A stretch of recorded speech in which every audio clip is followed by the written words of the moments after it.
সৃজিত মুখোপাধ্যায় কখনো নিজের সাথে সম্পর্ক থাকার জন্য কাউকে কাজ দেন না। একটা কাজের জন্য সৃজিতের পা ধরতে হয়েছিল বলেও আক্ষেপ জানান স্বস্তিকা। সব মিলিয়ে যদি 10টা কারণের জন্য সৃজিতের সঙ্গে স্বস্তিকার ব্রেকআপ হয়, তার মধ্যে কাজ না পাওয়াটাও অন্যতম কারণ হিসাবে জানান নায়িকা। টেক্কার প্রমোশনের এই দিন একসাথে দেখা গিয়েছিল পরিচালক ও প্রযোজককে, ছিলেন স্বস্তিকা ও রুক্মিণীও।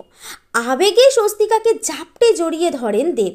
প্রসঙ্গত, এইবার পুজোতেই প্রথমবার একসাথে দেখা যাবে দেব ও স্বস্তিকাকে। ছবি নির্মাণ থেকে প্রমোশন কোনো কিছুতেই কার্পণ্য রাখেন না প্রযোজক দেব। আর অভিনেতা হিসাবেও তিনি এখন আগের থেকে অনেক পরিণত। আর টেক্কায় পাওয়া যাচ্ছে সম্পূর্ণ ভিন্ন ধরনের দেবকে। চমক লেগেছে টিজারেই।